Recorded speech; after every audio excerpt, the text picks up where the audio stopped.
प्रदीप, कोई डाउट है? नहीं है? मोनिस सर आ गया?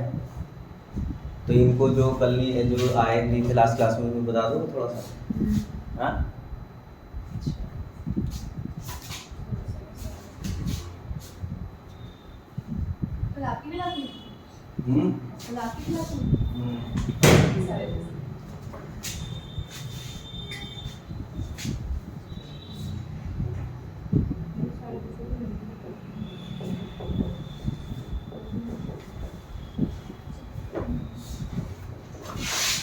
ठीक है। ये चैप्टर जो है वैसे मैंने कल स्टार्ट करा दिया था, लेकिन थोड़ा सा कल का भी 10 मिनट का पीछे से स्टार्ट करूँगा so that you understand the muscle contractions, है ना। मसल में कॉन्ट्रैक्शंस कैसे होती हैं, कौन कौन किस तरह के फाइबर होते हैं, कैसे अरेंज होते हैं, क्या मैकेनिज्म होता है उसका। तो मेन टू मसल फाइबर्स सबको पता है। हाँ, जो कल नहीं आए थे वो बताएंगे। मसल फाइबर्स कौन कौन सी होती है, वो क्यों नहीं आया? वो कहीं गया सर। अच्छा, और रात को ज़्यादा लेट तो नहीं सोया था वो? कल से गायब है नहीं वो। अच्छा, हाँ उस्मा, मसल में फाइबर्स कौन कौन सी होती हैं? Two main muscle fibres. हाँ, कौन सी होती है? स्केलेटन फाइबर होती है। स्केलेटन फाइबर को थोड़ी ना बोलते हैं। स्केलेटन मसल हो गई, मसल हो गई, मसल में फाइबर्स होती है ना। शाकिब, कौन कौन सी मसल फाइबर्स होती हैं मसल में? नहीं याद है? हाँ इलास्टिन, हाँ देखो, इलास्टिन क्या बोले, इलास्टिन एंड कोलेजन। ये आप चले गए किसमें, जो फाइब्रोब्लास्ट होते हैं, फाइब्रोब्लास्ट वो कौन कौन से फाइबर सीक्रेट करते हैं? वो भी फाइबर होते हैं, इलास्टिन, कोलेजन, ये सब फाइबर्स हैं।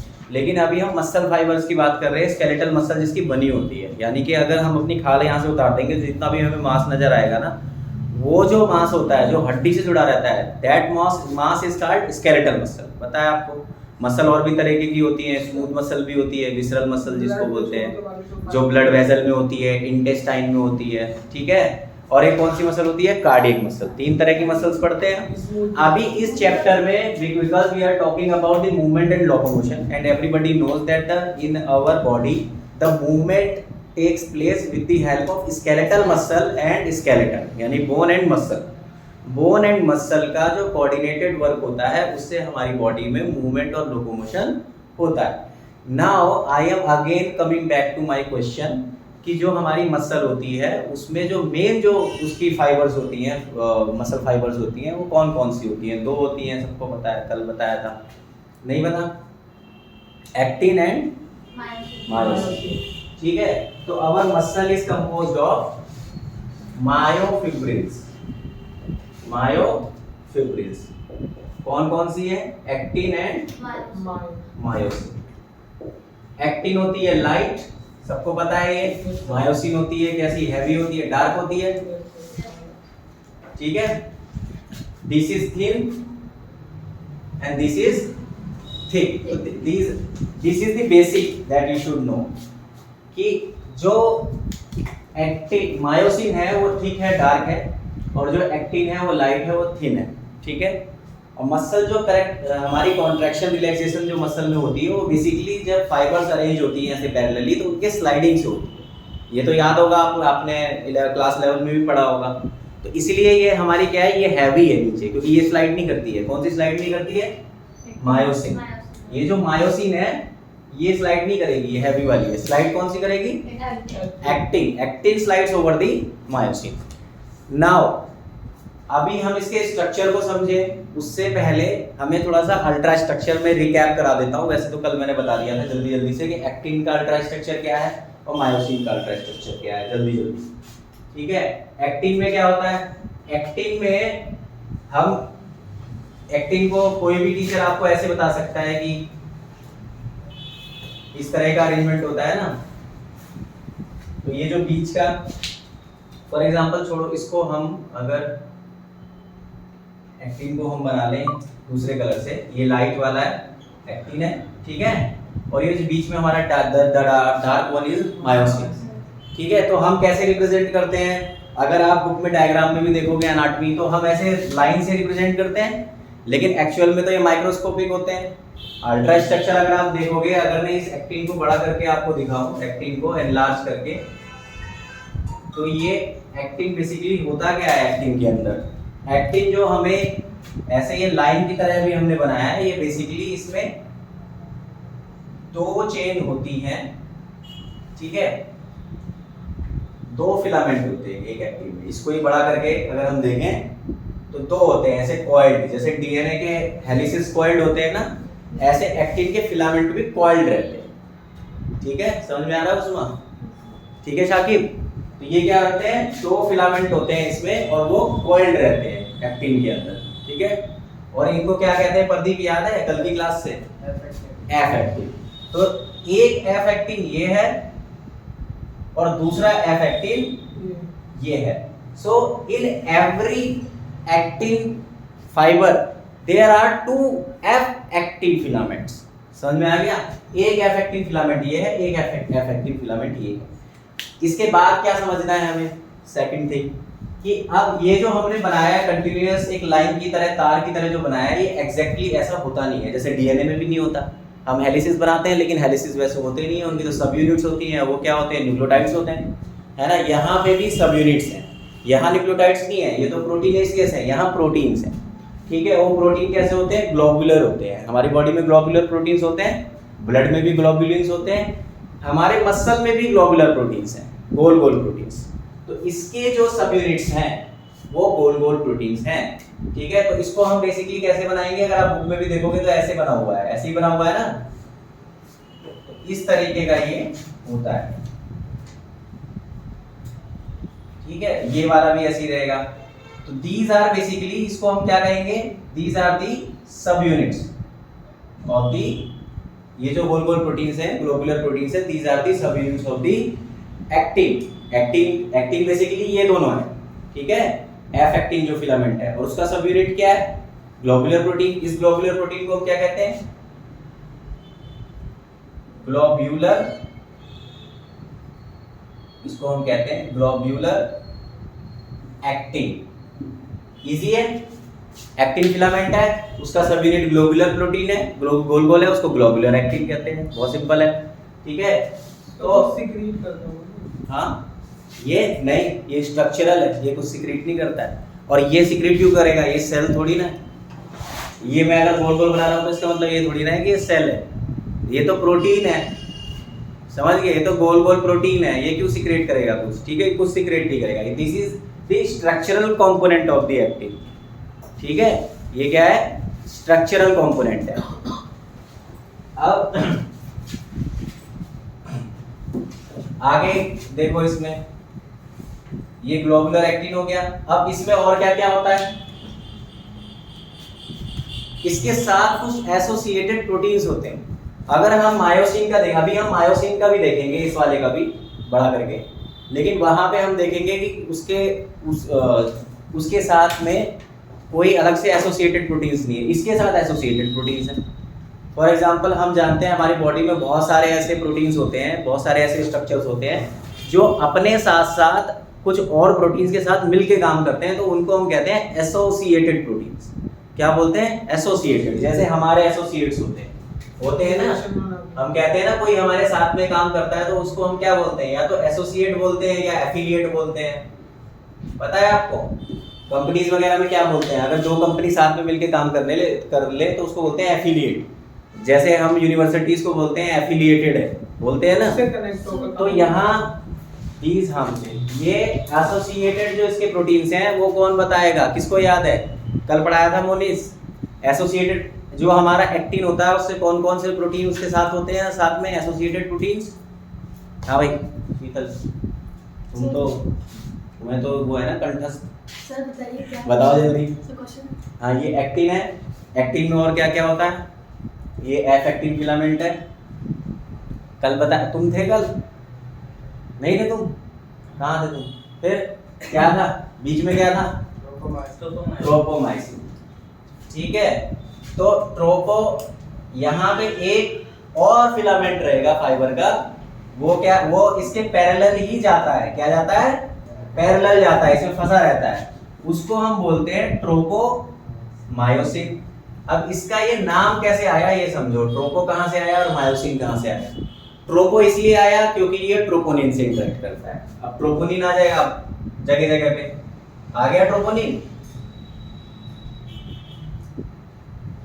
ठीक है, तो बेसिकली हमारे जो मैंने आपको कहा एसोसिएटेड प्रोटीन्स, उस एसोसिएटेड प्रोटीन्स में दो तरह के प्रोटीन्स आ गए जो एक्टिन फिलामेंट में होते हैं।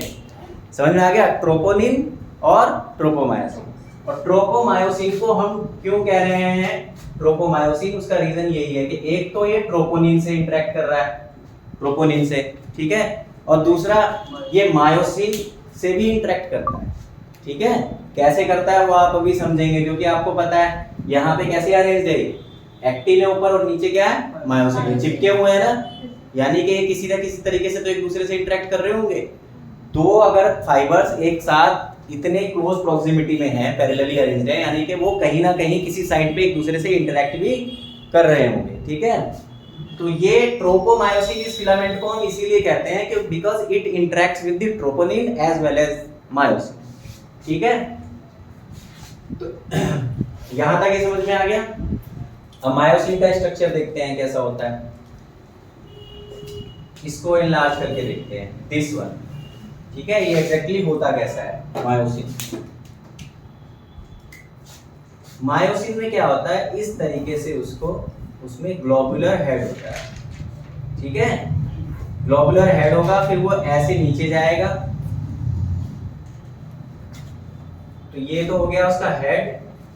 ये जो नीचे ये जो एरिया आप देख रहे हो इसको कहते हैं क्रॉस आर्क। क्या बोलते हैं? Cross arc. ये हो गई इसकी टेल। तो इस तरीके से एक मायोसिन के एक सब यूनिट में इस तरह के दो स्ट्रक्चर होते हैं एक साथ। तो एक ये हो गया, एक इसके साथ में आप और बना देंगे, वो भी इसी तरीके से रन करेगा। ठीक है, और वो इससे ऐसे लिपटा रहेगा। ठीक है, इस तरह का इसका स्ट्रक्चर होता है।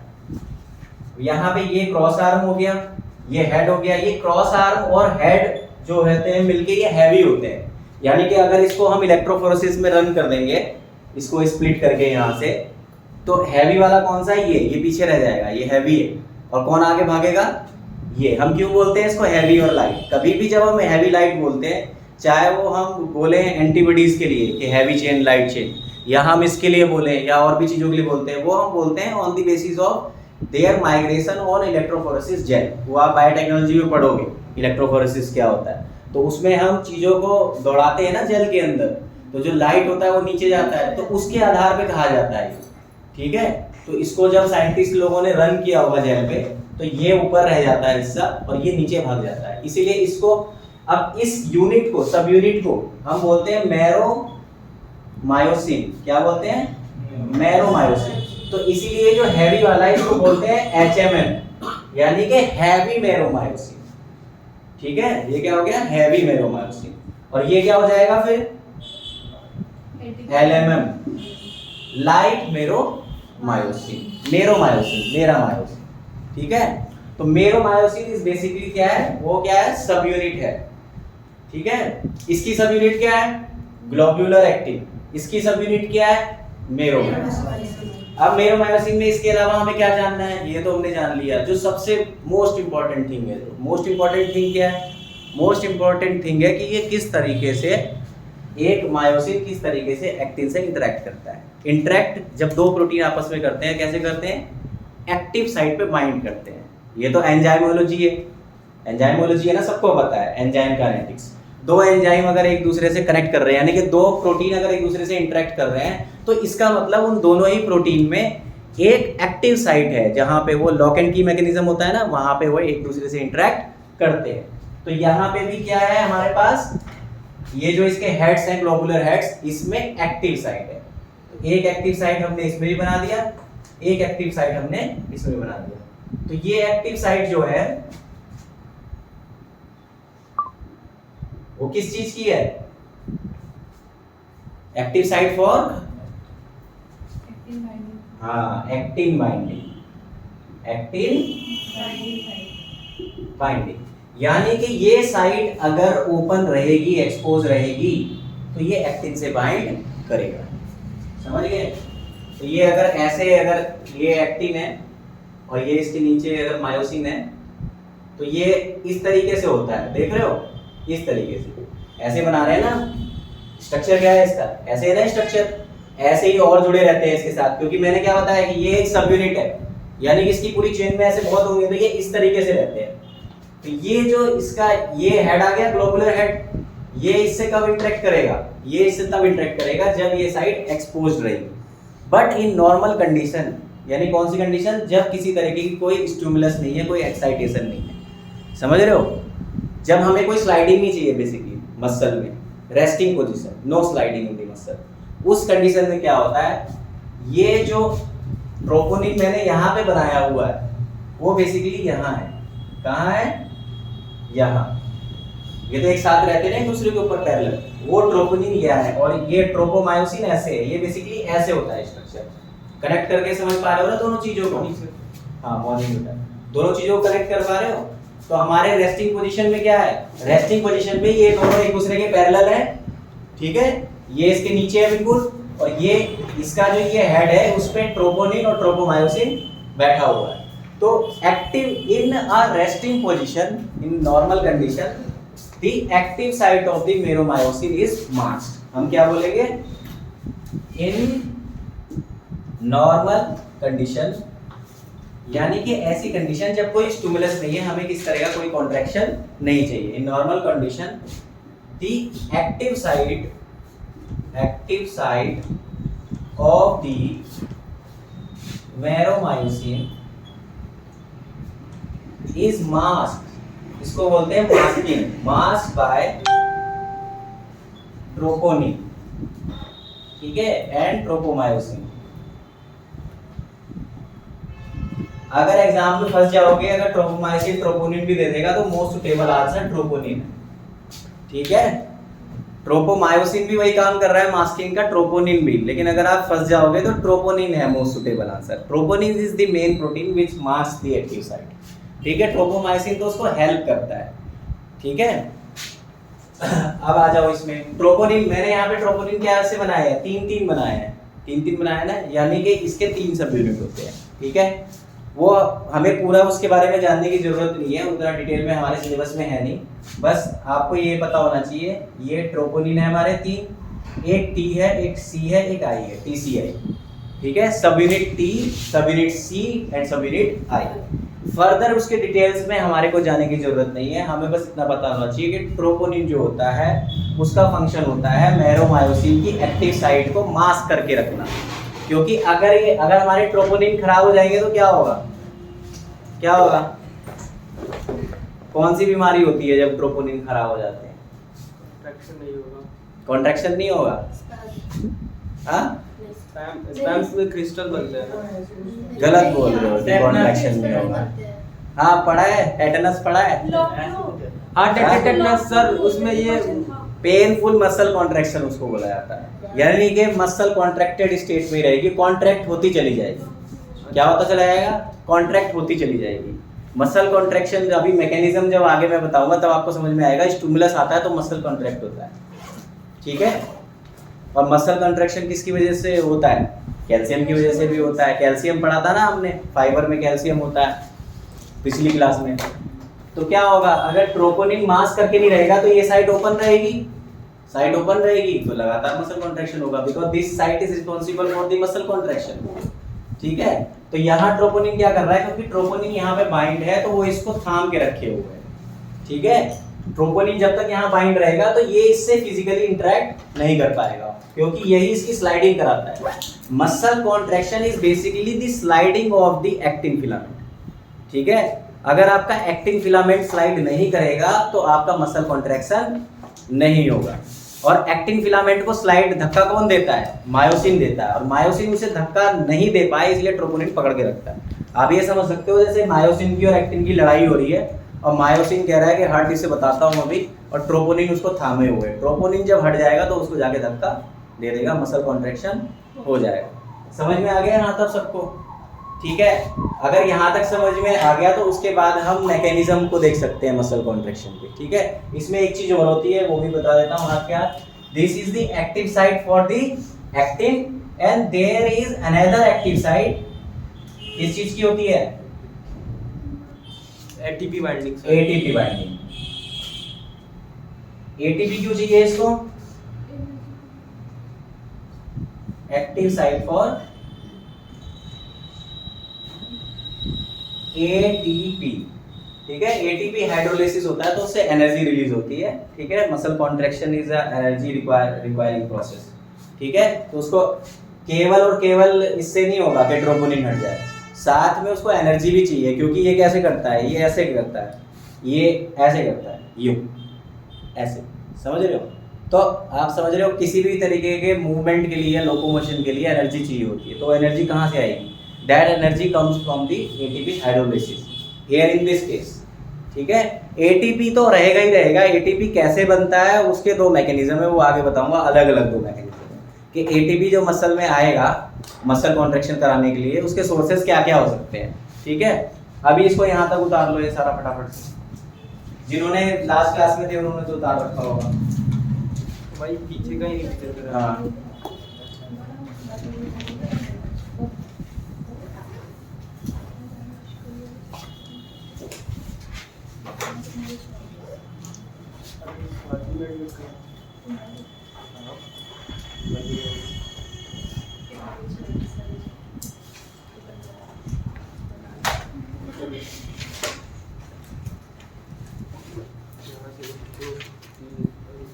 इस वाले का और पीछे का भी बता।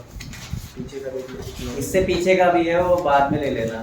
ठीक है, यहाँ से भी समझ लोगे तो पीछे का इतना टफ नहीं हो, समझ में आ जाएगा।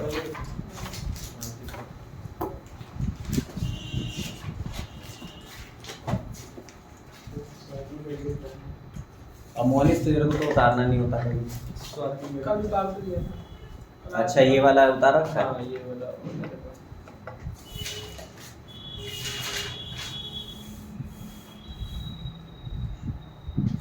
Happy children's day. Sorry, thank you sir. कोई कोई बात नहीं, अगर गिफ्ट आज नहीं लाएंगे तो। मैम कब आ रही है? हाँ, मैम कब आएंगे इंस्टीट्यूट? मैं पूछा नहीं तुमने, मुझे नहीं पता उनका आज का शेड्यूल। मैसेज करता हूँ मैं, आप इंस्टीट्यूट कब आ रही है? क्यों गिफ्ट लेना है? नहीं, सुबह सुबह मैम आ रही है हैप्पी चिल्ड्रंस, तो मैंने कहा मैम पार्टी तो देनी चाहिए हमें। हाँ, मैम कोई चिल्ड्रंस डे और मेरे बच्चे चिल्ड्रंस। मैम कहेंगे उल्टा मैम मेरे से कह रही है, उसके बाद अरे बच्चों के लिए हम क्या करेंगे चिल्ड्रंस डे। मैंने कहा ये बच्चे थोड़ी ना है, बहुत बड़े बड़े हैं। और सर कितने छोटे छोटे बच्चे हैं हम जी मैंने बोला था कि मैम ये चिल्ड्रन चिल्ड्रन है, चिल्ड्रन एंगल से चिल्ड्रन। सर मेरे को देखिए कितनी प्यारी सी छोटी के लिए बच्ची है। शिष्य हमेशा बच्चा ही होता है। मैंने बोला मैम चिल्ड्रन पे टीचर्स को खिलाना चाहिए, तो मैम लिखी है हाँ, एक गुरु के लिए affiliate. हमेशा बच्चे ही These are होते हैं। these two are associated proteins. Troponin and tropomyosin. Actin filament के associates हैं, और फिर actin के। और वो जो नीचे लिखा है उसका मतलब उसका मतलब भी वही होता है, synonym। ठीक है, सर देखिए क्या लिखा है, इसने बोला पार्टी तो लिख रही है टीचर्स डे पे तुमने खिलाया था क्या कुछ? क्या हुआ? चलो जल्दी जल्दी उतारो। सर एक मिनट, अरे क्यों? कौन सा लोहा पत्थर उठा लिया?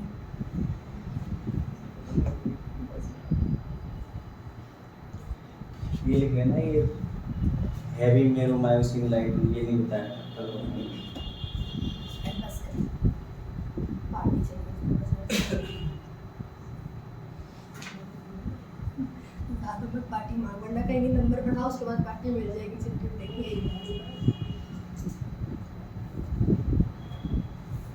हमको बोलता हूँ जल्दी आइए हम पार्टी दे रहे हैं। हाँ, तो देखिए, चलो।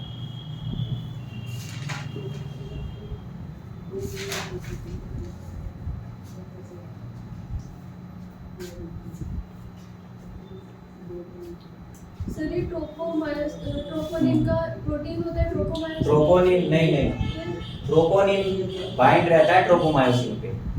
ठीक है, अब ट्रोपोनिन ट्रोपोमायोसिन पे बाइंड है और ये दोनों मिलके कहाँ पे हैं, एक्टिव साइट पे मायोसिन की।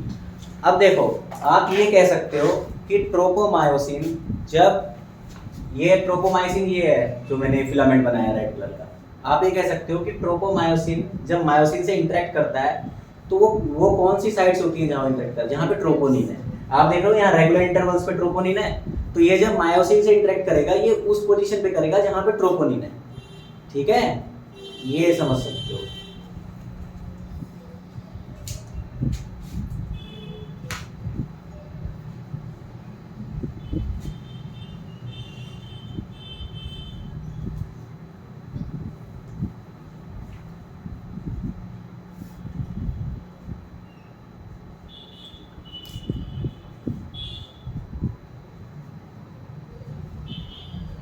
पेन दे दो मेरा,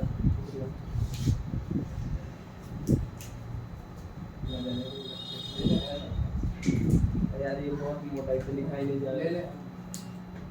ये दे दिया, लिख देगा तो ये लो। सेम पहले चल रहा बैक को रख दो मुझे, इसको ऊपर शाम हो जाएगा, नीचे वाले चेयर पे रखो। ओ भाई मैं ग्रीन लिया तो तू ग्रीन दे दिया, ग्रीन लिया ग्रीन दे। अबे दोनों मेरा ही है, कैसे देख वो रही ग्रीन है? वाला मेरा है है यार। लड़ाई।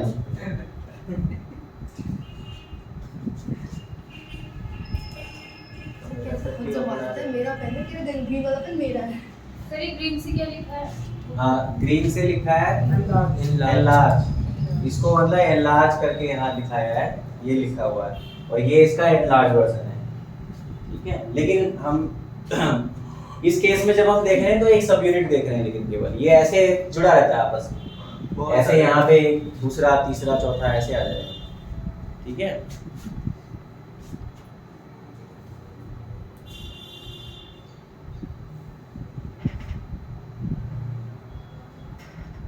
ये बहुत पेन का। मुझे लगा था मैं और लेट होगी। नहीं नहीं, वो आप थोड़ा टाइम से निकल रहा हूँ, थोड़ा ही से, तो बस चेंज करके आ रहे हैं। ऐसे काम मत किया करो, पिटाई कर दर्द दर्द देगा।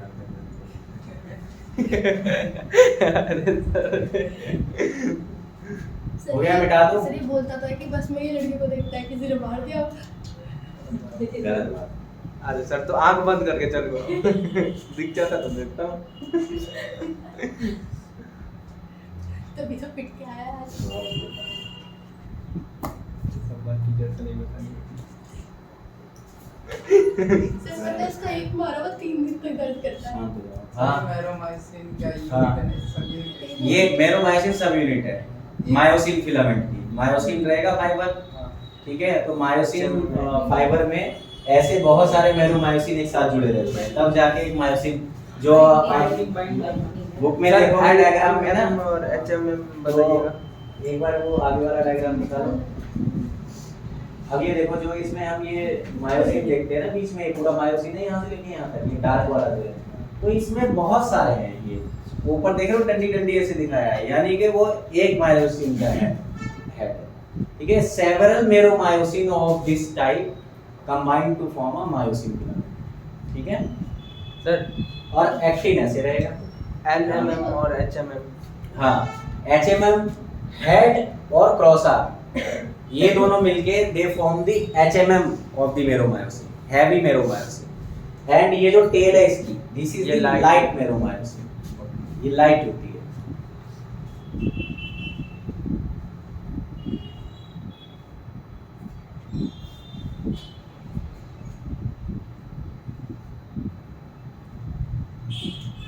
उतार लिया सबने?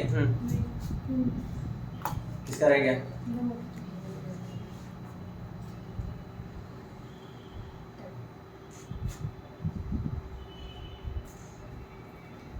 यहाँ से उठा।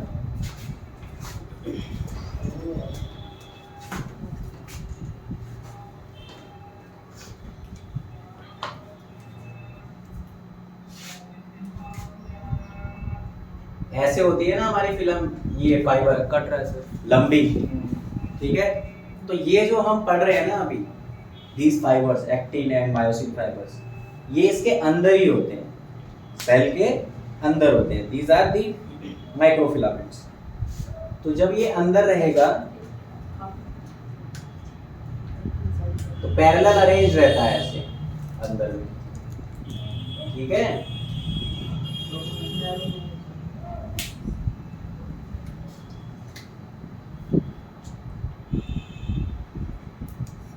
समझ गए, अरेंज रहता है ऐसे पैरेलल। इसको मिटा दूं अब यहाँ पे, सब बच्चों को समझ में आ गया ना, क्योंकि कई बार बच्चों को यही नहीं पता होता कि है कहाँ पे, सेल के अंदर, फाइबर के अंदर, ठीक है।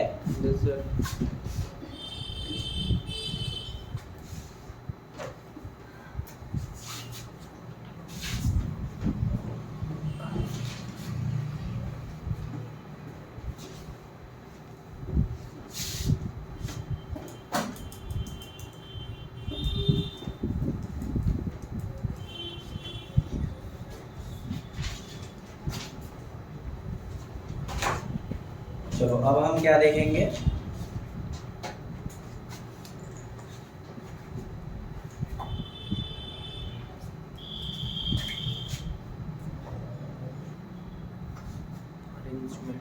अरेंजमेंट ऑफ मसल फाइबर्स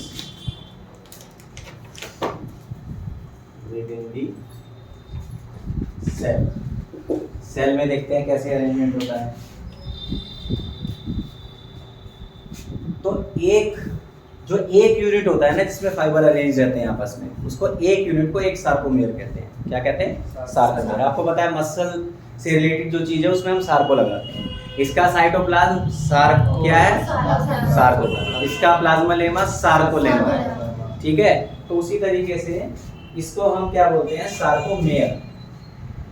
तो एक सार्कोमेयर में कैसे एक्टिन और वो मायोसिन फिलामेंट रहेंगे? ये हो गया एक्टिन, ये हो गया एक्टिन, पैरेलल होते हैं। ये हो गया एक्टिन, ये हो गया एक्टिन। एक्टिन लाइट है और डार्क बीच में होता है। डार्क बीच में रहता है। कैसे रहता है? सर ये हो गया, हाफ एक्टिन में हाफ ऐसे रहता है ना, ठीक है। तो this dark one is myosin and the light one is actin. अब हमें क्या समझना है कि इसके अलावा ये तो फाइबर हो गई, कैसी हो गई? जो हॉरिजॉन्टली अरेंज है।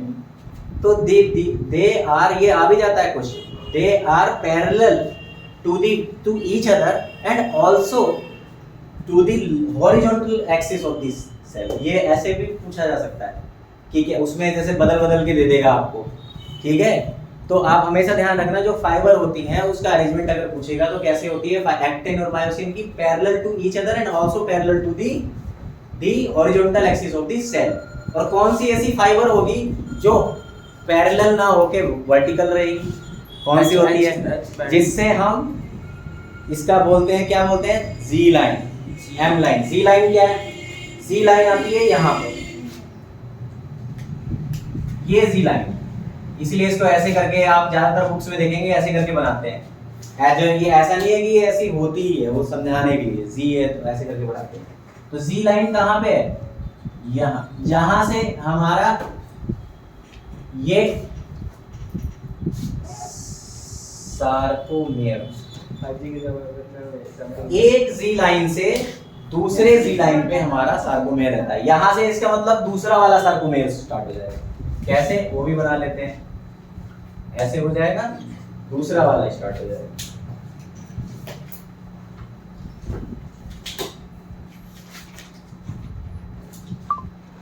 ये भी जी लाइन, ठीक है। जी लाइन, ये सब जी लाइन है, जी लाइन। ये जी लाइन होता क्या है? जी basically this is also fiber and this fiber is not horizontally arranged. ये राइट एंगल, समझ गए? ऐसे समझ गए। इसीलिए जब पूछेगा कि कौन सी फाइबर पैरेलल है तो वो एक्टिन और मायोसिन होती है जो पैरेलली अरेंज होती है। ये जो जी लाइन होती है ये भी फाइबर है और ये इलास्टिक फाइबर होता है। इलास्टिक क्या होता है? इलास्टिक। जो अभी समीक्षा बोल रही थी ना शुरू में, तो वो भी है इसमें, ठीक है। इलास्टिन फाइबर जो, लेकिन वो कैसे रहता है? ऐसे वर्टिकली रहता है, जी लाइन, ठीक है। और जो ये हमारे इसके मिडिल में रहेगा, यहाँ पे आप सब लोगों को पता है, एक तो ये जी लाइन हो गई जो हमारा वर्टिकल फाइबर हो गया, और एक होता है एम लाइन। एम लाइन कहाँ पे होता है? Eight the centre of myosin. ये मायोसिन देख रहे एक दूसरे हो, को cross करते इसके हैं। ठीक सेंटर पे क्या रहेगा? M line. ठीक है, ये भी फाइबर रहेंगी। ठीक है, हाँ क्या कह रहे एक हो? दूसरे को क्रॉस करते हैं। क्रॉस करते हैं मतलब, हाँ अरेंज ऐसे रहता है ना एक दूसरे के ऊपर। जैसे ये एम लाइन है अगर, तो ये फाइबर्स हैं, तो ये बीच में मायोसिन आ गया, तो ये जब फाइबर रहेगा तो कहाँ रहेगा? उस पे उसके ऊपर ही रहेगा, बिल्कुल उसके साथ में रहेगा। ठीक है, यहाँ पे eight the centre of this myosin, या हम कह सकते हैं सार्कोमेयर का भी सेंटर इसको बोल सकते हैं। तो ये क्या है? M line. इसीलिए इसको एम लाइन बोलते हैं ना, मिडिल में। ये क्या है? मिडिल से याद रखना, एम फॉर मिडिल। हाँ सर। ये बिल्कुल आपका जो एक यूनिट है सार्कोमेयर है, उसके ठीक सेंटर में।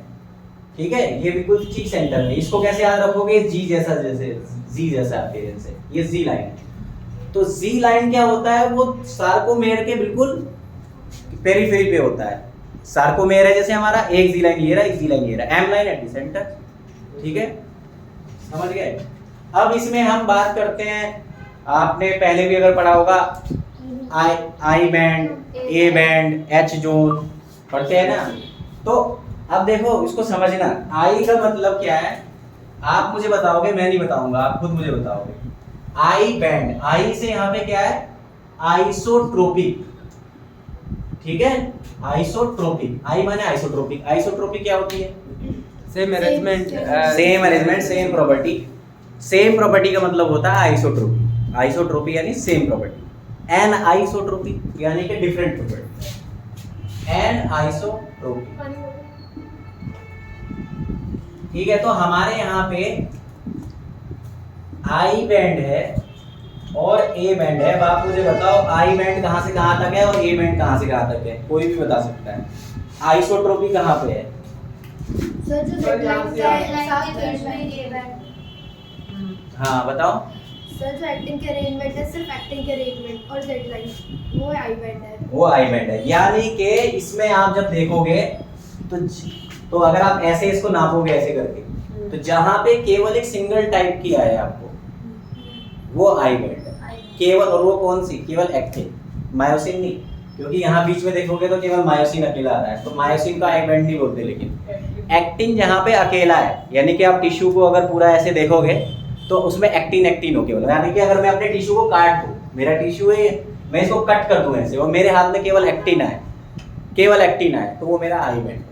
ठीक है, तो यहाँ पे मेरा आई बैंड क्या हो गया? बेसिकली ये जो हो गया, ये आई बैंड हो गया।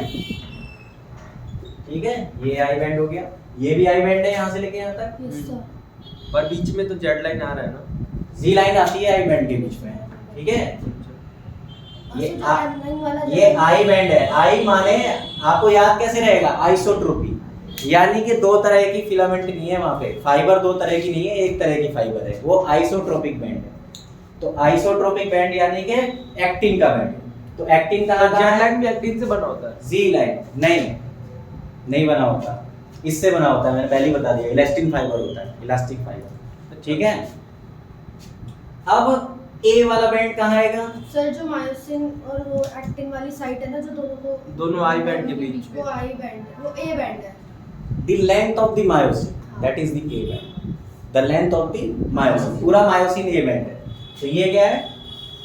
This is our, दोनों जेड लाइन के बीच, जी लाइन के बीच। ये A band है। मतलब बिल्कुल सिंपल रखो, कंफ्यूजन ना हो जिससे। हम A band मतलब मायोसिन, रट लो इसको। A band मतलब मायोसिन और I band मतलब एक्टिन।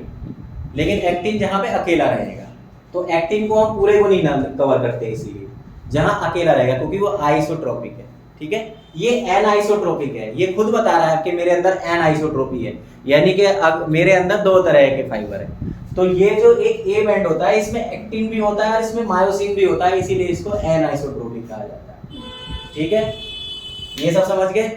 अब इसके अलावा इसमें जो ये जो आप बीच में खाली जोन देख रहे हो, इसका उसका नाम Check. है एच जोन। ये जो खाली जगह देख रहे हो, जहां पे कोई भी एक्टिन फिलामेंट नहीं है, बहुत इजी है। कि अकेला मायोसिन, अकेला मायोसिन है, इस जोन में अकेला मायोसिन है, तो ये जो जोन होता है यहां से लेके ये क्या है एच, ये क्या है एच। एच जोन का मतलब जहां केवल और केवल मायोसिन है, ये है एच, एच जोन। ठीक है, समझ में आ गया यहां तक? ठीक है, अब देखो मसल कॉन्ट्रैक्शन कैसे होती है। ये जो मैंने स्टेट बनाई है, ये आप बता सकते हो ये कॉन्ट्रैक्टेड स्टेट है या रिलैक्स स्टेट? रिलैक्स है। तो कॉन्ट्रैक्शन में क्या होगा? Sir myosin A band decrease मतलब कॉन्ट्रैक्ट हो जाएगा। ये जो चीज है कॉन्ट्रैक्शन में क्या होगा, ये इस तरफ बढ़ेगा आगे और ये इस तरफ बढ़ेगा आगे। ठीक है, अब देखना इसको तो आप बनाओगे लेकिन कॉपी में कुछ चीजों को अलग से लिखोगे। जब कॉन्ट्रैक्शन होगा तो एम लाइन का क्या होगा, मुस्कान बताओ। कॉन्ट्रैक्शन अगर होगा तो एम लाइन का क्या होगा? एम लाइन मूव करेगी? नहीं करेगी। एम लाइन तो सेंटर पे है, वो नहीं मूव करेगी। यानी कि ये क्वेश्चंस आते हैं, इसलिए मैं इसको यहाँ पे बात कर रहा हूँ। एम लाइन जो होती है वो कभी भी अपनी जगह से नहीं हिलती, ठीक है, वो सेंटर पे ही रहती है, वो अपनी जगह से नहीं हिलती। मिडिल लाइन कौन सी लाइन हिलेगी जब मसल कॉन्ट्रैक्शन होगा? तो ये सारे फाइबर, ये जो एक्टिन है वो actin will slide over on the myosin filament. तो किस डायरेक्शन में स्लाइड करता है? इस डायरेक्शन में स्लाइड करता है, टुवर्ड्स द एम लाइन जाता है। कहां जाता है? Towards the M line. जब स्लाइड करेगा तो टुवर्ड्स द एम लाइन जाएगा, मिडिल लाइन की तरफ। तो मिडिल एम लाइन की तरफ तो वो आ रहे हैं, एम लाइन कहीं नहीं जाएगी। तो उसको एम लाइन तक जब स्लाइडिंग होगी तो एम लाइन तक जाएगा, तो मूव कौन सी लाइन करेगी? जी लाइन, जी लाइन मूव करेगी। एक्टिन फिलामेंट अंदर की तरफ मूव करेगा और जी लाइन मूव करेगी। ठीक है, तो ये क्या हो जाएगा?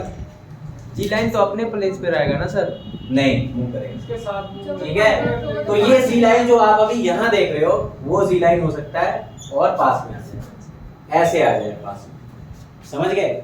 और ये क्या होगा? ये भी एक दूसरे के पास में आ जाएंगे, सॉरी ग्रीन कलर वाला, ये भी एक दूसरे के पास में आ जाएंगे।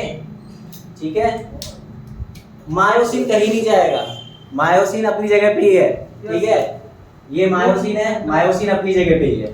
बस चेंज क्या हुआ कि जो ये एक्टिन था वो पहले उसमें एच जोन जो था वो बड़ा था, कम हो जाएगा। एच जोन रिड्यूस होता है। लिखो एच जोन गेट्स रिड्यूस्ड, मुझे बताता हूँ। एच जोन गेट रिड्यूस्ड, ये आता है क्वेश्चन। कौन सा जोन को क्या होता है? पहले बना ले। जब कौन, हाँ इसको बनाओ, अब इसको बनाओ और फिर इन चीजों को भी सारी चीजों लिखो कि जब कॉन्ट्रैक्शन होगा तो क्या क्या चेंजेस होंगे। ये इस पे से ही क्वेश्चन आएगा एग्जाम में। जब कॉन्ट्रैक्शन होता है तो एच जोन रिड्यूस हो जाता है। और कौन सी चीज रिड्यूस होती है? जी लाइन मूव करती है कि नहीं करती है? सर डिक्रीज हो गया। जी लाइन मूव करेगी, ठीक है, towards the M line. G line moves towards the M line. G line दोनों तरफ से ऐसे अंदर की तरफ मूव करेगी। मूव कर गई ना, छोटी हो गई ना, सार्कोमेयर की लेंथ शॉर्ट हो जाती है। ये सब पॉइंट लिखोगे आप एक एक। सार्कोमेयर की लेंथ शॉर्ट हो जाती है। ये बैंड को पूछिए। कौन से? हाँ, आई बैंड को पूछेगा क्या होगा। ये कौन सा बैंड है जिसको कुछ नहीं होगा? ये बैंड। ए बैंड को कुछ नहीं होगा। ये सारे अभी पहले डायग्राम बनाओ, फिर ये सारे पॉइंट लिखना। कौन सा बैंड छोटा होगा? Sir I band. I band छोटा हो जाएगा। आई बैंड छोटा हो जाएगा ना जब कॉन्ट्रैक्ट होगा तो।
जल्दी जल्दी उतारो।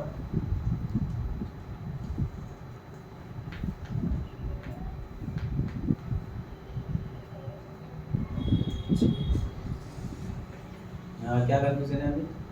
नहीं, मैंने वो इसमें एम लाइन बना दिया, कंफ्यूज हो गई। एम लाइन बना दो बीच में बिल्कुल मायोसिन। हाँ सर।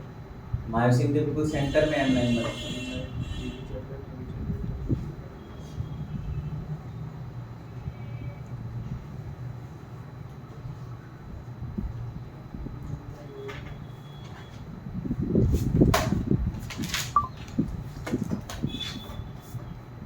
क्या हो गया, तुम्हारे सर में दर्द होने लग गया हैं? बताओ, पूछ लो ना, ये सर कहीं से कंफ्यूजन हो रही है तो। ये वाले ये रेड से जो लिखे हैं ये एम लाइन है, इसके नीचे सार्कोमेयर लिखा है। ये जो होता है ना, ये एक सार्कोमेयर होता है। एक सार्कोमेयर यानी कि एवरीथिंग बिटवीन की टू जी लाइन, दो जी लाइन के बीच में जो भी है, एक जी लाइन से दूसरे जी लाइन का एक सार्कोमेयर है। ठीक है, एक सेल के अंदर एक सार्कोमेयर भी हो सकते हैं, दो सार्कोमेयर भी हो सकते हैं। It depends on the length of the fibre, है ना। अब जैसे मैंने ये फाइबर बनाया है, मैंने इसमें दो सार्कोमेयर बना दिए। ठीक है, वो तो ऐसे बहुत सारे होते हैं। बहुत सारे होते हैं। ठीक है, ये बेसिकली स्प्रिंग लगा हुआ है हमारे बॉडी में, है ना। हाँ सर। है नहीं, कितनी कमाल की चीज। ये उतार लिया सबने। अब इसका थोड़ा कंट्रोल का देखते हैं कैसे कंट्रोल होता है। ठीक है, न्यूरल कंट्रोल होता है, हमको पता है। वॉलंटरी होता है, वॉलंटरी होती है ना स्केलेटल मसल, मतलब कि हम खुद कर सकते हैं। मैंने ऐसे ऐसे किया तो क्या हो रहा है, ये लगातार क्या हो रहा है, ये सारा प्रोसीजर हो रहा है। मैं अगर ऐसे ऐसे कर रहा हूँ, मैं बोल भी रहा हूँ, तो ये सारा प्रोसीजर हो रहा है। ठीक है, कॉन्ट्रैक्शंस होते हैं ना, जब भी हम कुछ एक्टिविटी करते हैं तो उसमें मसल्स रिलैक्स कॉन्ट्रैक्ट करती हैं। ठीक है, इसको मिटा दूं अभी, लिख लिया आप लोगों ने ये, उसको पीछे रख दिया क्या? अच्छा, यहाँ पे।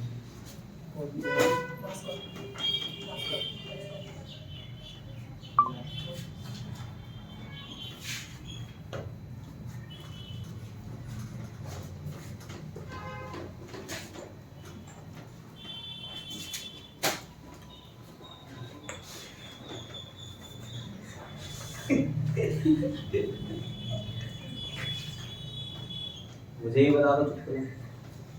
क्या चुटकुला तुम्हारा? मोनी चुटकुला मारो। ठीक है, बेटा मार दूंगा ना। है?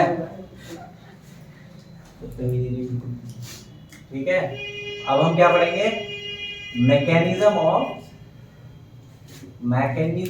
Of muscle contraction. कैसे मसल कॉन्ट्रैक्ट होती है, उसका मैकेनिज्म क्या है। तो mechanism of muscle contraction is best explained bye sliding filament theory. Sliding filament theory. ठीक है, स्टार्ट कैसे होता है देखो, स्टिमुलस चाहिए होता है। ठीक है, स्टिमुलस कहां से आएगा? सीएनएस से, सेंट्रल नर्वस सिस्टम। ठीक है, ब्रेन या फिर स्पाइन, वो स्टिमुलस देंगे। और जब हम वॉलेंट्री उसकी बात करते हैं ना, वो चीजें जिसे हम कंट्रोल कर सकते हैं, तो वो जब चीजें जब सीएनएस से आती है उसको हम मोटर न्यूरॉन्स कहते हैं। क्या कहते हैं? मतलब मोटर न्यूरॉन्स के थ्रू कब सीएनएस भेजता है सिग्नल किसी भी बॉडी पार्ट में? जब वो वॉलेंट्री होता है। जैसे हमारी मसल की जो मूवमेंट होती है वो वॉलेंट्री होती है, हम खुद भाग सकते हैं, हम खुद रुक सकते हैं। ठीक है, कॉल लेना है, ले लो उधर। ठीक है, अब देखो होगा क्या कि मोटर जब स्टिमुलस आएगा तो स्टिमुलस अब कहाँ जाएगा? हमें कॉन्ट्रैक्ट कराना है, ठीक है, मूवमेंट करानी है, तो मसल को भेजना पड़ेगा। किसको भेजना पड़ेगा? मसल को। तो अब ये फॉर एग्जांपल ये हमारी मसल है, मसल है ये हमारी, मसल का पूरा बंडल है ये, जो हमने पिछली क्लास में पढ़ा था ना, फेसिकल या फैसिया, वो है ये फेसिकल। ठीक है, फैसिया जिसको बोलते हैं, फैसिया, इसका स्पेलिंग वगैरह चेक कर लेना। तो होता क्या है, अब जब यहाँ से न्यूरॉन्स आएंगे तो न्यूरॉन्स एक जगह पे यहाँ पे अटैच रहेंगे। ये क्या होती है न्यूरॉन में, जब अभी नेक्स्ट चैप्टर में न्यूरॉन का स्ट्रक्चर पढ़ेंगे, अब आप सबको बताया न्यूरॉन्स में क्या होता है, एक्सॉन होता है ना, सबको पता है ये तो। एक्सॉन लास्ट में जाता है, वहाँ क्या होते हैं, नोब होती है, साइनेप्टिक नोब। होता क्या है कि बॉडी में हर जगह क्या रहेगा, एक न्यूरॉन से दूसरा न्यूरॉन जुड़ा रहेगा वहीं से, लेकिन मसल जहाँ होती है वहाँ तो दूसरा न्यूरॉन नहीं आया ना, वहाँ तो हैंड आ गया। तो ये वाली न्यूरॉन ऐसी है, अब मान लो यहाँ पे और भी न्यूरॉन्स जुड़ी हुई है पीछे, ये ऐसे ऐसे जुड़ी हुई हैं, समझ रहे हो। लेकिन एंड में क्या होगा, एंड में एक ऐसी जगह आएगी जहाँ पे फर्दर कोई न्यूरॉन नहीं होगी, मसल होगी।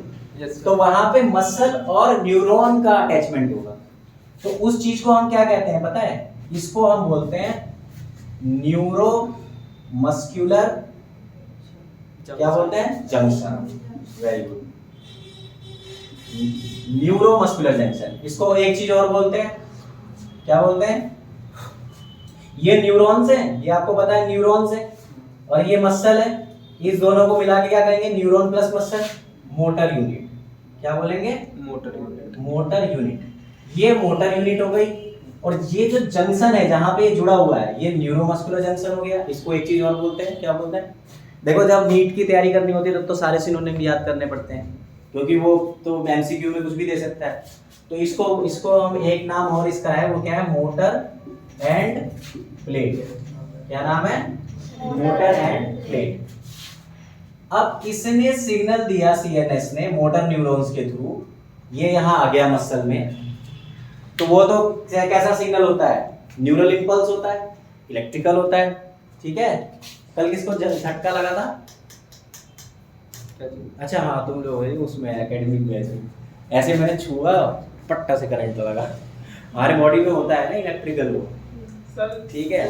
हाँ कभी कभी देखते थे, हाँ होता है, मेरे साथ तो बहुत होता है, टैप को छूने पे या उसको या इस पे एंड्स में होता है, ये टिप, ठीक है। तो इससे क्या पता चलता है, इलेक्ट्रिसिटी। हम क्या है, हम कहते हैं इलेक्ट्रॉनिक आइटम्स बोलते हैं, हाँ हम भी तो इलेक्ट्रॉनिक ही आइटम हो गए ना। फिर हमारा पूरा ब्रेन न्यूरल सिस्टम किससे काम करता है, ब्रेन हार्ट सारा इलेक्ट्रिसिटी से काम करता है ना, नर्व इंपल्स है। नर्व इंपल्स क्या है, आयंस का फ्लो ही तो है, चार्ज का फ्लो ही तो है, और इलेक्ट्रिसिटी क्या है, चार्ज का फ्लो है। यानी कि हम भी तो इलेक्ट्रॉनिक डिवाइस ही हैं, हम अपने आप को बोलते नहीं है लेकिन है तो हम भी इलेक्ट्रॉनिक डिवाइस, ठीक है। तो यहाँ पे क्या है, जब इलेक्ट्रिसिटी यहाँ पे आई, यानी कि जब नर्व इंपल्स यहाँ पे आया, तो ये इसको क्या कर देगा, इसको एक्टिवेट कर देगा। तो एक्टिवेशन किस तरीके से होता है पता है। अब मैंने आपको जब स्टार्ट किया था ये वाला इस वाले टॉपिक को, क्लास को, तो मैंने उसमें बताया था कि जो हमारी ये वाली जो फाइबर होती है, ये कौन सी है, ये मसल फाइबर है ना। हाँ सर। मसल फाइबर की एक प्रॉपर्टी होती है बड़ी खास, वो क्या होती है, इसके अंदर जो ईआर होते हैं, वो ईआर, जिनको हम ईआर ना बोल के सार्कोमेयर रेटिकुलम बोलते हैं, या सार्कोमेयर क्या बोलेंगे, सार्कोमेयर सिस्टर्ने भी बोलते हैं ना, हाँ सर, ठीक है, या सार्कोमेयर रेटिकुलम। क्यों इसको अलग नाम दिया गया है, बिकॉज इनके अंदर कैल्शियम बहुत ज्यादा होता है। क्या होता है, they are rich in calcium, rich in calcium. अब होगा क्या कि जब यहाँ सिग्नल आएगा, वो सिग्नल जब पूरे इसमें सेल के अंदर, यहाँ पे बहुत सारी मसल फाइबर्स हैं, उसमें जब वो सिग्नल जाएगा पूरे में फैलेगा, तो it stimulates the release of calcium ions from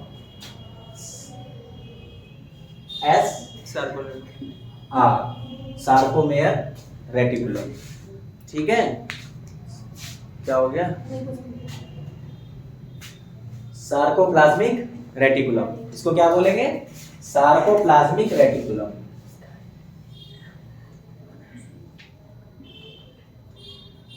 समझ में आ रहा है ना। तो जब सिग्नल आया, वो तो न्यूरल सिग्नल था, उसने उसको फिर क्या केमिकल सिग्नल में कन्वर्ट कर दिया। कैसे कर दिया कि जब एक्शन पोटेंशियल वहां जनरेट हुआ, तो जो सेल्स के अंदर जो ईआर है वो ऐसे फड़फड़ाने लगी, फड़फड़ा के पूरा कैल्शियम छोड़ने लगे, उनके अंदर स्टोर रहता है कैल्शियम, वो छोड़ने लगी। अब जब कैल्शियम आने लगेगा तो टिश्यू में क्या हो जाएगा, टिश्यू में कैल्शियम आयंस की कंसंट्रेशन बढ़ जाएगी। तो जो हम रिलैक्स स्टेट की बात करते हैं, रिलैक्स स्टेट जो अभी आपने डायग्राम बनाया है वो, उसमें हमने रिलैक्स स्टेट का डायग्राम बनाया ना ऊपर, तो बेसिकली तो रिलैक्स स्टेट का डायग्राम है। रिलैक्स स्टेट में क्या होता है, लो लेवल्स होते हैं कैल्शियम आयन के, क्या होते हैं, low levels of calcium ion. And this low level of calcium ion is very important to retain the muscles in the relax state.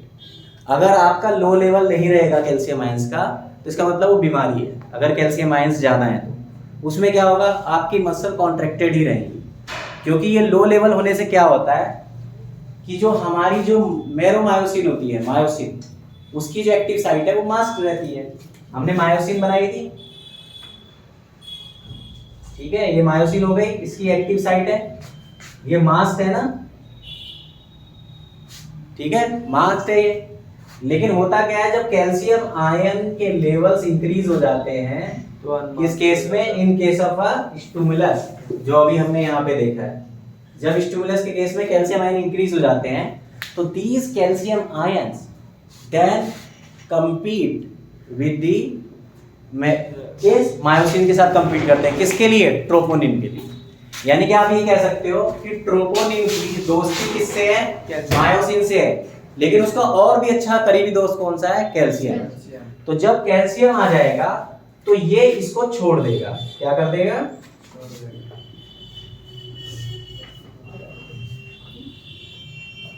ठीक है, ये क्या करेगा, इसको, ये अलग हो जाएगा, ये अलग हो गया। ये कौन से कंडीशन में अलग हुआ, जब हाई लेवल है कैल्शियम आयन का, high level of calcium ion में क्या हुआ, ये अलग हो गया, ये एक्टिव साइट क्या हो गई, एक्सपोज हो गई। और जब एक्टिव साइट एक्सपोज हो जाएगी तो क्या करेगा, ये एक्टिन से बाइंड करेगा, किससे, एक्टिन से, ठीक है। तो बुक में भी अगर आप देखोगे तो इस तरीके से बनाया हुआ है, ये हो गया हमारा, ठीक है, ये डार्क वाला हम नीचे बनाते हैं इसको। अब देखो ये इस स्टेट में है, कब है, कैल्शियम आयन लो, ठीक है। अब कैल्शियम आयन जब हाई हो जाएगा, कैल्शियम आयन जब हाई हो जाएगा तो ये कैसा हो जाएगा, ये जो पहले इससे अलग था अब ये इससे जुड़ जाएगा, जुड़ गया है यहाँ पे इससे, ठीक है, कैल्शियम आयन हाई। अब जो इसको ये स्लाइड कराएगा ऐसे, ये मूवमेंट तो अभी मैंने नहीं दिखाई ना, ये वाली मूवमेंट, ये मूवमेंट आएगी किससे, एटीपी हाइड्रोलाइसिस। हमारे पास एक साइट और है, यहाँ पे एक साइट और है ना, एटीपी वाली, ठीक है। अब क्या होगा यहाँ पे, अगला क्या होगा, अगला जो स्टेट होगा उसमें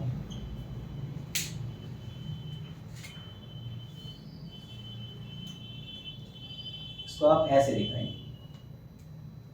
ठीक है, ये क्या कर गया, मूव कर गया।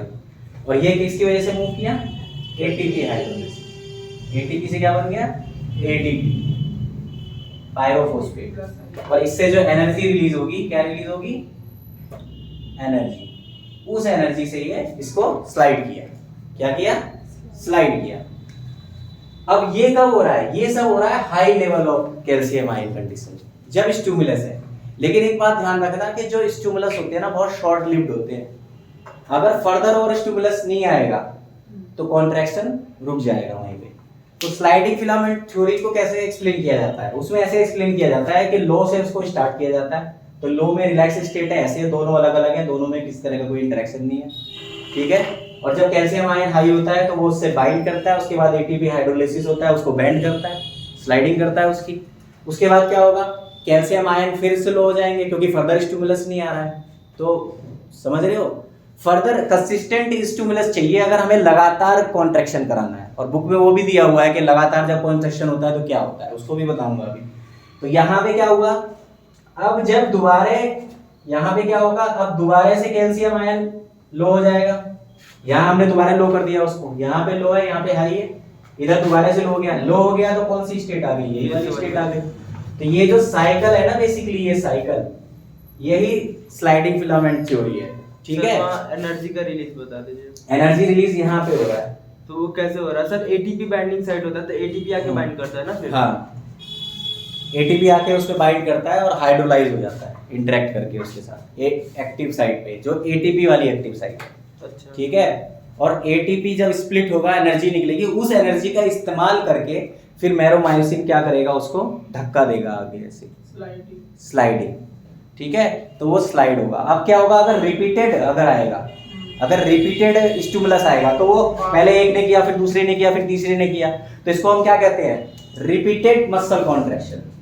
ठीक है, ये कौन से केस में होता है, जब हम एक्सरसाइज करते हैं, जिम में जब लोग एक्सरसाइज करते हैं तो वो कहते हैं ना कि हम मसल को एक्टिवेट करना, तो उनका मसल एक्टिवेशन क्या होता है, जब हम रैप्स लगाते हैं, रैप्स कहते हैं ना, रैप लगाओ, 10-10 के सेट लगाओ, एक बार कॉन्ट्रैक्ट किया, फिर आपने ये क्या दिया, आपने स्टिमुलस दिया और ये हो गया, फिर आपने अगेन स्टिमुलस दिया अगेन, तो ये क्या होता है, बिल्कुल टाइट हो जाता है। क्यों टाइट होता है, इसीलिए क्योंकि रिपीटेड कॉन्ट्रैक्शन हो रहा है। तो ये क्या हो रहे हैं, जैसे अभी ये दो एक्टिव एक दूसरे के पास आ रहे हैं, तो पहले इतना आया, फिर इतना आया, फिर इतना आया, आता गया, फिर एक स्टेज ऐसी होती है कि ये it can no further slide, अगर ये ज़्यादा और स्लाइड करेगा तो क्या होगा, ब्रेक हो जाएगा।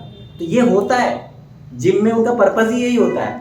सोरनेस क्यों होती है नेक्स्ट डे, क्यों बॉडी दर्द करती है, क्यों वो कहते हैं कि पेन होना चाहिए, मसल ब्रेक कराना ही, मसल रप्चर कराना ही, जो फाइबर होती है ना, फाइबर को रप्चर कराना ही जिम में बॉडी बिल्डर्स का एम होता है, समझ गए। क्योंकि उनको क्या करना होता है, उनको अपनी मसल्स की ग्रोथ बढ़ानी है। हम मकान जब बनाते हैं तो क्या करते हैं, पहले पुराने मकान को तोड़ते हैं, तो जब नया बनाते हैं तो उसको बढ़िया बनाते हैं। कभी भी आपने देखा है कि पुराना हमने मकान तोड़ा और वैसा ही बना दिया दोबारा, वैसा नहीं बनता किसी का भी घर। जब भी किसी का घर टूटता है तो वो पहले से बेहतर बनता है। यही हमारी बॉडी में भी होता है। जब हमारे मसल फाइबर्स ब्रेक कर जाते हैं, क्यों ब्रेक करेंगे, जब हम उन्हें रिपीटेड स्टिमुलस देंगे। रिपीटेड स्टिमुलस हम कैसे दे रहे हैं, जिम में दे रहे हैं। मान लो चेस्ट प्रेस लगा रहे हैं, 1 2 3, समझ रहे हो, कॉन्ट्रैक्ट करते जा रहे हो, उसको कॉन्ट्रैक्ट करते जा रहे हैं, तो उससे क्या होगा, वो एक जब वो क्या होगा, यहाँ पुश कर रहे हो आप, उसको पुश कर रहे हो और पुश कर रहे हो, ठीक है, तो वो क्या होगा, वो ऐसे ना ब्रेक कर जाता है, फिर ऐसे ब्रेक हो जाता है। तो उसके बाद जब वो रिपेयर होता है, मसल रिपेयर, फिर क्यों कहते हैं जिम के बाद हाई प्रोटीन डाइट लो, क्योंकि हमें मसल में क्या चाहिए, प्रोटीन से तो चाहिए। ये सारे क्या है, मसल में क्या है, यही सब तो है, ये सब क्या है, सारा प्रोटीन है, सारा क्या है, ये फैट और प्रोटीन। ये जो हमारी प्लाज्मा लेमा है, ये जो ब्लैक कलर है, ये फैट है, और अंदर का जितना माल है, ये सब फिलामेंट वगैरह सारा क्या है, प्रोटीन है। तो we need a lot of amount of protein for muscle building. तो इसीलिए क्या करते हैं वो जिम वाले, पहले तो जिम करेंगे, उसके बाद क्या करते हैं, हाई प्रोटीन डाइट लेते हैं ना, क्योंकि उसके बाद दोबारा वो जो मसल ब्रेक हुई है वो रिपेयर होना शुरू होती है। And when they get repair, तो वो उस रिपेयर प्रोसेस में पहले से भी बिल्ड होके बॉडी बनती है, मसल और ज़्यादा बनती है पहले से। ठीक है, तो ये स्लाइडिंग फिलामेंट थ्योरी समझ में आ गई। बहुत सिंपल है, इसमें ऐसा कुछ है नहीं, आपको बस ये ध्यान रखना है, लो लेवल ऑफ कैल्शियम है तो वो अलग अलग रहेगा, मास्क रहेगी साइट, उस साइट पे से उसको ट्रोपोनिन को हटाने के लिए हमें ट्रोपोनिन का एक अच्छा दोस्त लेके आना है, ताकि वो मायोसिन को छोड़ दे। तो ट्रोपोनिन का एक अच्छा दोस्त कौन सा है, कैल्शियम। कैल्शियम जब आएगा तो ट्रोपोनिन उसके साथ भाग जाएगा, तो वो साइट ओपन हो जाएगी। जब वो साइट ओपन हो जाएगी तो मायोसिन जो है वो एक्टिन के साथ इंटरेक्ट करेगा और एटीपी हाइड्रोलिसिस होगा, स्लाइडिंग होगी। और जैसे ही कैल्शियम आयन के लेवल दोबारा से ओरिजिनल हो जाएंगे, लो हो जाएंगे, तो वो दोबारा उसको छोड़ देगा। ठीक है, उतारो इसको फटाफट।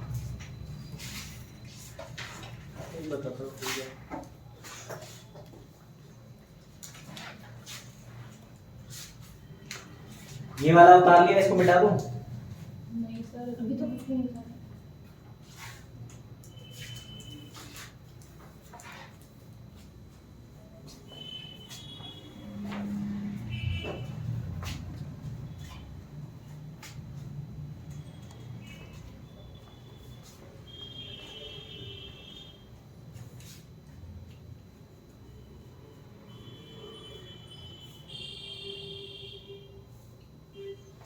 ये सब ध्यान रखना है, ये सबसे क्वेश्चन आता है। न्यूरोमस्कुलर जंक्शन है, इसको मोटर एंड प्लेट भी कहते हैं।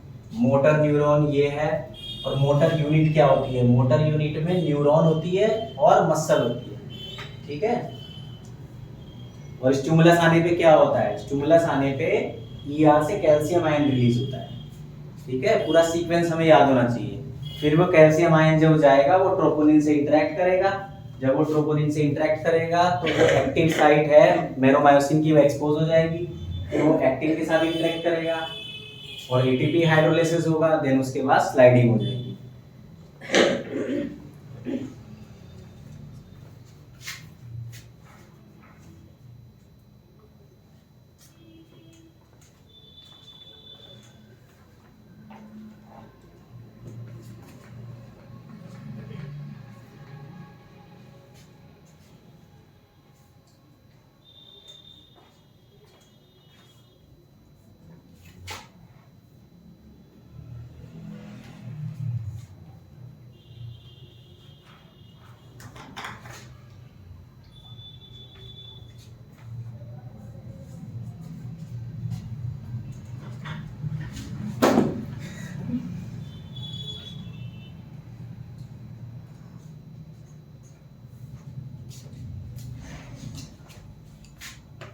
हंसी आती है। क्यों सर? हंस लो जितना भी, लेकिन स्कोर बढ़ना चाहिए, बता दो। स्कोर नहीं बढ़ेगा, हंसी भी खा दूंगा। न्यूरॉन अमन को भेजूंगा इस बार इसको, तुम्हारा ज्यादा हंसी आ रही है ना। Neuron plus neuron, neuron plus muscle, ठीक है, वो मोटर यूनिट है। और जहां पे एग्जैक्ट जो पोजीशन है जहां पे इंटरेक्ट कर रहे हैं न्यूरॉन मसल के साथ, वह न्यूरोमस्कुलर जंक्शन है, उसको मोटर एंड प्लेट भी कहते हैं। ठीक है, ये इस चैप्टर में भी है, ये अगले वाले चैप्टर में भी बताया है, ये 2 चैप्टर में बताया है भाई, ये वाली चीज जो है न्यूरल कंट्रोल एंड कोऑर्डिनेशन में भी बताया है। कौन पीटा है तुमने? वही तो इसकी देर से अरे सर ऐसे पकड़ पकड़ के नहीं देखते भाई ऐसे लड़कियों को बस। लड़की नहीं देख रहा था, ऐसे पकड़ के आ रहा था ना, और अच्छा। उसने जब लगाया पता नहीं झटका लग गया कंधे में। हाँ तो बहुत दर्द हो रहा। सच्चाई बता। सीधे ही हाथ में हो गया और उसी से लिखना है बेचारा। कुछ नहीं समझ में आया राइटिंग तो पूछ लेना। इसके बाद क्या लिखा है? हाँ कहाँ पे? It stimulates the release of calcium ions from SR, sarcoplasmic reticulum. जब स्टिमुलस आएगा मोटर न्यूरॉन से, ठीक है, तो वो मसल में क्या करेगा? It will stimulate the release of calcium ion from the sarcoplasmic reticulum. Sarcoplasmic reticulum भी हो सकता है, एग्जाम में हो सकता है लिखा हो सार्कोप्लाज्मिक सिस्टम में, ठीक है, तो उसका मतलब भी वही है। तो पूरे मसल में हमारे जहां पे लो लेवल कैल्शियम थे, अब क्या हो जाएगी? एक्टिवेट हो जाएगी। तो एक्टिवेशन मसल का बेसिकली होता है हाई लेवल ऑफ कैल्शियम, ठीक है, तो कैल्शियम हाई हो जाएगा। कैल्शियम जब हाई हो जाएगा तो निकल लेगा ट्रोपोनिन कैल्शियम के साथ, वो उसका दोस्त है। मोहन तुम्हारा दोस्त कौन है? साकिब। यार तुरंत इशारा कर दिया ऐसे करके, यूं आंख आई बहुत घुमा दी। मन समझे मैंने दुश्मन है क्या भाई? बट मतलब बहुत पुराना है। साकिब बगल में नहीं अमित से नहीं दोस्ती हो खाली पुलिस हो गया सर। है। पवन से भी है, हिंदी भी है, भी है। सीट साइड में निकले, सबका नाम ले रहा है। पत्थर हम पकड़ के मारेंगे इसको। कोई नहीं मोनिस, आज वाला पार्टी मत दे देना भाई, दोस्ती बाद में होगा। आज इसको पार्टी देना है सर। जो ऐसे फाइबर रहेंगी, बहुत सारी फाइबर एक साथ मिलके फेसिकल बनाती है, ठीक है, अभी देखते और बहुत सारे फेसिकल मिलके फैसिया बनाते हैं। स्पेलिंग बुक से देख लेना, शुरू में दिया हुआ है।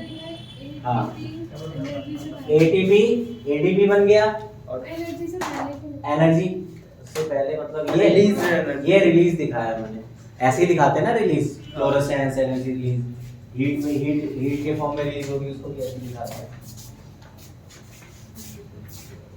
केमिस्ट्री नहीं तो आज केमिस्ट्री है ना पहले, मेरे पास नहीं यार आए नहीं सर अभी तो यही पढ़ो, आ रहे होंगे। तो अभी पहले केमिस्ट्री है ना सर? हाँ 10:30 से थक गई है बेचारी, दौड़ दौड़ के आई है लग रहा है। 35 से हैं? दौड़ दौड़ के आए हो। Good, good for health. जब वो वैसी पतली है कहाँ जाएगी दौड़ के। साइज तो है मीडियम में। सही पतली है, उठाएगी। सही तो है। तुम भी मत ले इसलिए दौड़ते भी हो। वो तो अभी तक उसकी वो सांसें सांसें नहीं चल रही है, सर नहीं वो बोल भी नहीं पा रही देख। स्कूटी में क्या रोक करोगे? हो गया, उतार लिया सबने। सर अभी क्वेश्चन दे देंगे टाइटल वाली, बताओ उसकी कितनी है। क्या बोली? कह रहा अभी सर क्वेश्चन दे देंगे टाइटल वाला। नहीं, मैं यही बोलने जा रहा था। इससे जो मतलब नेक्स्ट चैप्टर है उसका जो इंट्रोडक्टरी नोट है वो यही है। इंट्रोडक्टरी नोट ही यही है कि जो ये हम काम करते हैं ना, भाग के आते हैं या क्या करते हैं, तो उसमें कैसे कोऑर्डिनेशन से हमारी डिफरेंट डिफरेंट सिस्टम्स हमारे बॉडी में काम करते हैं। न्यूरल कंट्रोल, हार्मोनल सारे एक साथ होता है। जब हम भाग रहे होते हैं सारी चीज़ें एक साथ काम कर रही होती है। न्यूरल कंट्रोल, हार्मोनल कंट्रोल, ठीक है, किडनी, रेस्पिरेशन, हार्ट, सारा कोऑर्डिनेटेड मैनर में काम कर रहा होता है उसका। ठीक है, इसको मिटा दूं मैं?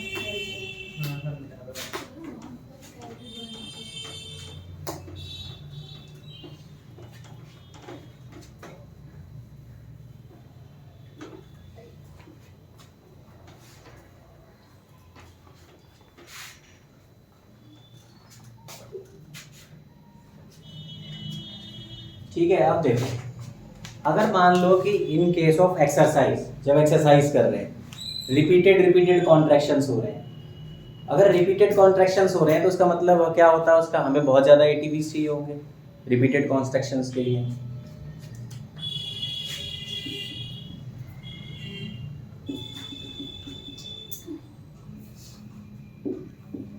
तो उसमें क्या होगा, एटीपी जो है वो कम पड़ जाएगा, एटीपी कम पड़ जाएगा। एटीपी किससे बनता है? एरोबिक रेस्पिरेशन में एटीपी बनता है। हाँ सर। हमारे बॉडी में रेस्पिरेटरी पाथवे जो होता है उसमें जब ब्रेक डाउन होता है ग्लूकोज वगैरह का, एरोबिक ब्रेकडाउन, एरोबिक रेस्पिरेशन, उसमें एटीपी बनता है। But this ATP gets consumed during exercise. जब हम एक्सेसिव एक्सरसाइज कर रहे होते हैं, जिम वगैरह में काम वर्कआउट कर रहे होते हैं, मसल वर्कआउट, एक ही मसल को आप रिपीटेड कॉन्ट्रैक्शन कराते जा रहे हो, और वो बेचारा दुखी हो गया, उसके पास सारी एनर्जी खत्म हो गई, तो उस केस में जो है एरोबिक रेस्पिरेशन वाली जो एटीपी होती है वो सारी खत्म हो जाती है, रिड्यूस हो जाती है। तो आप कैसे बनेगी? एनारोबिक से। किससे बनेगी? एनारोबिक रेस्पिरेशन से। ऐसा इसलिए भी होता है क्योंकि ऑक्सीजन जो हम ले रहे हैं वो, क्योंकि हम बहुत हैवी एक्सरसाइज कर रहे हैं तो ऑक्सीजन कम पड़ जाती है, तो ऑक्सीजन इज नॉट अवेलेबल। तो ऑक्सीजन जब अवेलेबल नहीं होगी तो एनारोबिक रेस्पिरेशन होगी। एनारोबिक रेस्पिरेशन में क्या होता है? ग्लाइकोजन स्प्लिट होता है। क्या होता है? ग्लाइकोजन जो मसल में जो शुगर, मसल के अंदर जो शुगर वगैरह होता है वो in the form of glycogen store होता है। ठीक है, जैसे हम पढ़ते हैं ग्लूकोज की फॉर्म में स्टोर है, हमारे बॉडी में फैट की फॉर्म में स्टोर रहता है ना एनर्जी, तो मसल में ग्लाइकोजन की फॉर्म में स्टोर रहता है। ये इमरजेंसी यूज के लिए रहता है। देख रहे हो, जैसे अब हमें ऑक्सीजन कम पड़ गई यहाँ पे एक्सरसाइज करते हुए जिम में, तो ग्लाइकोजन जब स्प्लिट होगा इन दी एब्सेंस ऑफ ऑक्सीजन, ठीक है, एनारोबिक की बात कर रहा हूँ, तो उसमें लैक्टिक एसिड बनता है। क्या बनता है? एटीपी बनता है। हाँ, लैक्टिक एसिड बनता है, और इसमें एटीपी जो बनेगा वो फिर इस्तेमाल होगा। क्या होगा? यहाँ पे एटीपी भी बनेगा। हाँ। ठीक है, और this ATP would be used for further contraction के लिए एटीपी चाहिए, वो कहीं से तो आना चाहिए। अब ग्लाइकोजन हुआ स्प्लिट, लैक्टिक एसिड बना। लैक्टिक एसिड जो होता है उसमें जो हमारे वैसे तो यूं भी कहते हैं कि ग्रोथ स्टिमुलेंट भी होता है, लेकिन एज पर एनसीईआरटी और जो अभी जो फैक्ट जो है, ठीक है, कुछ चीज़ें थ्योरी होती है, एजम्पशंस होती है। Lactic acid makes our muscles look bigger. क्यों? Just because lactic acid fill हो जाता है इसमें। समझ गए? अब ये मेरी मसल सेल है, फाइबर है, अगर इसके अंदर एरोबिक रेस्पिरेशन से कॉन्ट्रैक्शन हो रहा है तो कोई एसिड नहीं बन रहा, यानी कि इसके अंदर जो स्पेस है वो तो खाली ही है ना। लेकिन अगर एनारोबिक रेस्पिरेशन हो रहा है तो उस केस में लैक्टिक एसिड बन रहा है, तो जब इसमें एसिड भरेगा तो फूल जाएगी ना मसल, बड़ी हो जाएगी ना, और जब बड़ी हो जाएगी तो हमारी मसल्स भी क्या बिगर दिखेंगी। ठीक है, तो जिम वालों को क्या लगता है, उनको ये लगता है कि लैक्टिक एसिड जो है वो मसल ग्रोथ करा रहा है, क्या करा रहा है, हाइपरट्रॉफी करा रहा है। हाइपरट्रॉफी क्या होता है, मसल ग्रोथ। ठीक है, बट ये अभी रिसर्च का ही हिस्सा है, अभी प्रूफ नहीं हुआ। बट व्हाट इज प्रूफ कि मसल जो है वो बिग दिखती है। और मसल बिग क्यों दिखती है, क्योंकि लैक्टिक एसिड भर गया सेल्स के अंदर। सेल्स के अंदर कोई चीज भर दोगे तो सेल्स बड़ी दिखने लगेंगी ना, वही बात है। ठीक है, ये समझ में आ गया यहाँ पे। ठीक है, अभी सर आ गए, अभी सर स्टार्ट करेंगे नेक्स्ट क्लास में। यहाँ पे मैं आपको रेड मसल और वाइट मसल्स का डिफरेंस बताऊंगा, वो बहुत इंपॉर्टेंट है। ठीक है, हमारे बॉडी में, पूरे बॉडी में स्केलेटल मसल दो तरीके की होती हैं, एक रेड मसल और एक वाइट मसल। जब आप गूगल पे भी अगर डायग्राम देखोगे रेड और वाइट मसल्स का, तो आपको दिखाई देगी जहां जहां जॉइंट्स है ना, वहां ज्यादातर आपको व्हाइट कलर की मसल नजर आएगी और बाकी और जगह पे रेड कलर की। तो ये रेड मसल और व्हाइट मसल में दो अलग अलग टाइप के मैकेनिज्म यूज होते हैं फॉर कॉन्ट्रैक्शन।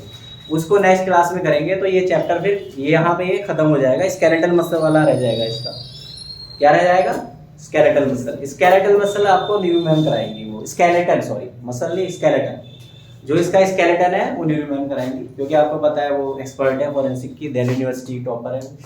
ठीक है, तो वो टॉपिक वही कराएंगी क्योंकि वो उनका टॉपिक है।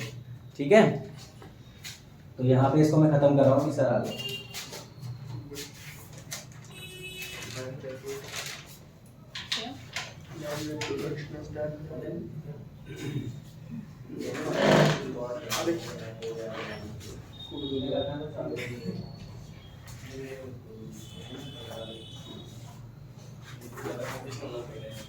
क्या